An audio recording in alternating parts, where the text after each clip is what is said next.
السلام علیکم ناظرین، میرا نام ہے سبحان علی اور آپ دیکھ رہے ہیں مائنڈ شیک انفو۔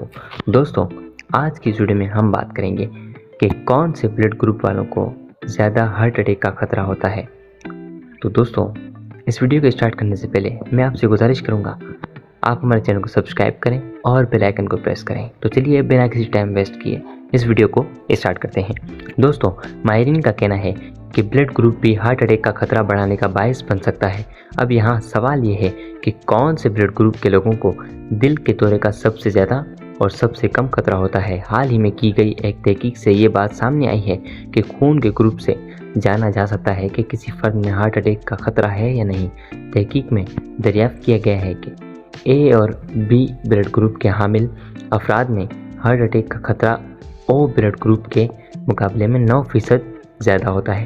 محققین کا کہنا ہے کہ اے بلڈ گروپ کے حامل افراد میں کولیسٹرول کی سطح زیادہ ہونے کا خطرہ ہوتا ہے۔ یہی وجہ ہے کہ ان میں ہارٹ اٹیک کا خطرہ بھی زیادہ ہوتا ہے۔ صبح کے وقت دل کا دورہ پڑنے کا امکان زیادہ کیوں ہوتا ہے؟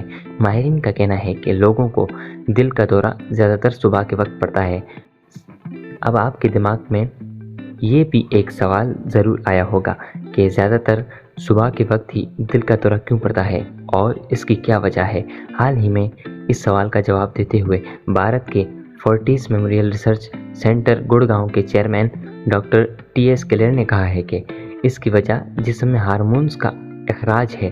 انہوں نے کہا ہے کہ صبح کے وقت ہمارے جسم میں سائٹوکینن نامی ہارمون پیدا ہوتا ہے جو دل کے دھڑکن میں غیر معمولی اضافے کا سبب بنتا ہے۔ جو شخص پہلے سے ہی دل کے عارضے میں مبتلا ہو اس کا دل یہ پریشر برداشت نہیں کر پاتا اور فیل ہو جاتا ہے۔ ڈاکٹر ٹی ایس کلر نے کہا ہے کہ امریکہ کے برنگھم اینڈ ویمنز اسپتال اور اوریگن ہیلتھ اینڈ سائنس یونیورسٹی کے ماہرین کی ایک تحقیق میں اس کا ذمہ دار ہمارے باڈی کلاک کو ٹھہرایا گیا ہے۔